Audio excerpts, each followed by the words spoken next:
नमस्कार दोस्तों, मैं सुमन सोलंकी अपने YouTube channel law testing plus में आपका स्वागत करता हूं। आज मैं आपसे फैमिली कोर्ट एक्ट 1984 के ऊपर चर्चा करूंगा, यानी कुटुंब न्यायालय अधिनियम 1984 के ऊपर चर्चा करूंगा। आज की चर्चा का विषय धारा 7 है, यानी फैमिली कोर्ट एक्ट की धारा 7, जहाँ पर जुरिडिक्शन के बारे में बताया गया है, यानी अधिकारिता के बारे में बताया गया है।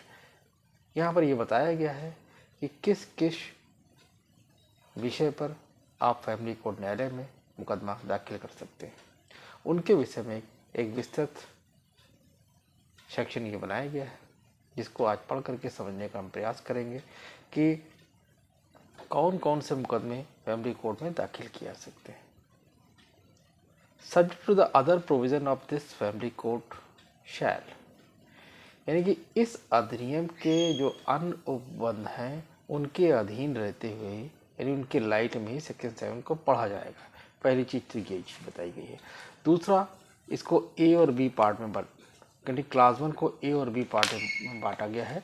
क्लास 1 में बताया गया है, have and exercise all the jurisdiction exercisable by any district court or any subordinate civil court under any law for the time being in force in respect of suits and proceeding of nature referred to in the explanation,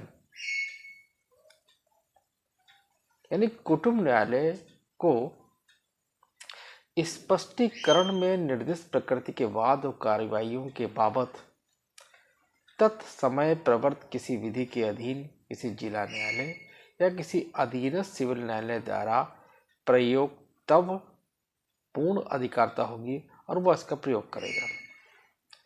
यानी class 1 से सटा हुआ एक स्पष्टीकरण दिया गया है, जहां पर 7 अलग अलग पैरा बांटे गए हैं, यानी ए से लेकर जी तक का, यानी का से लेकर छा तक का जो बांटा गया है, और उसमें बताया गया है कि कौन कौन से नेचर के मुकदमे आप कर सकते हैं।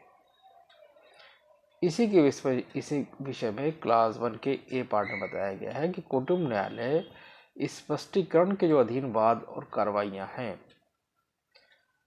अगर उससे संबंधित कोई मुकदमा आता है तो उसके पास जिला न्यायालय और सिविल न्यायालय के द्वारा प्रदान की गई पूर्ण शक्तियां होंगी और वो इसका प्रयोग करेगा। पहली चीज ये बताई गई। दूसरी बताया गया, be deemed for the purpose of exercising suits jurisdiction under such law to be a district court or the case may be such subordinate civil court for the area to which the jurisdiction of the family court extends। कुटुंब न्यायालय के बारे में ऐसी विधि के अधीन ऐसी अधिकारिता का प्रयोग करने के प्रयोजन के लिए समझा जाएगा कि वह ऐसे क्षेत्र के लिए इस पर कुटुंब न्यायालय की अधिकारिता का विस्तार है, यथा स्थिति जिला न्यायालय या अधीनस्थ सिविल न्यायालय है।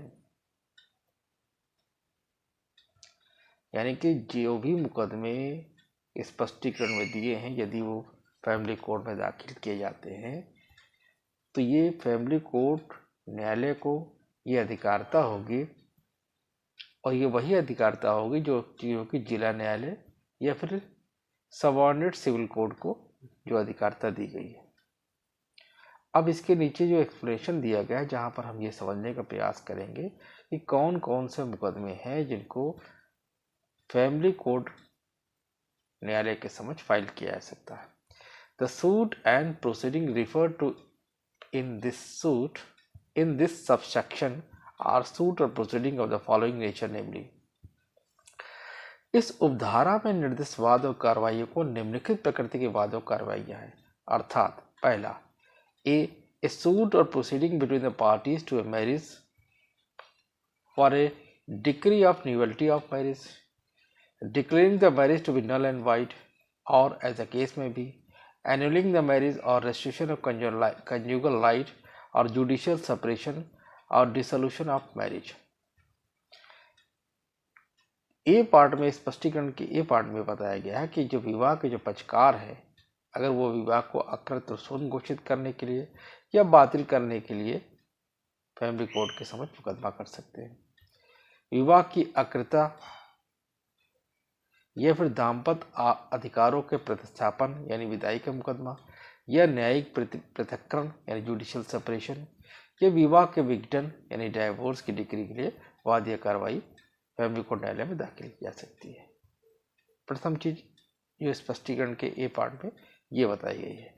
बी पार्ट में ये बताया गया है सूट और proceeding for a declaration as to the validity of a marriage और as matrimonial status of any person.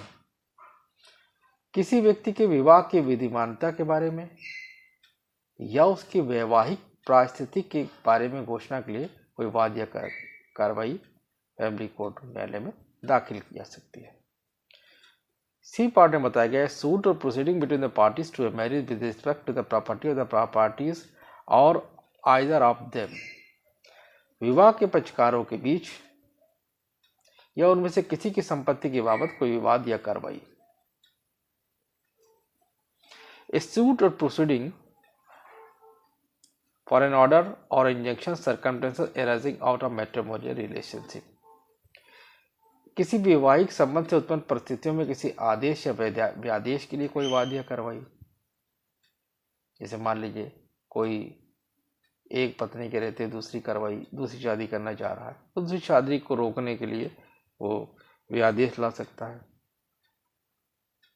या कोई ऑर्डर प्राप्त कर सकता है।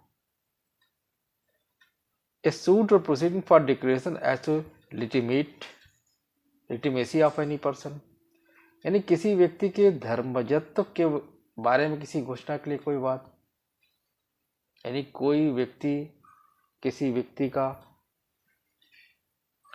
वैलिड संतान है या नहीं है।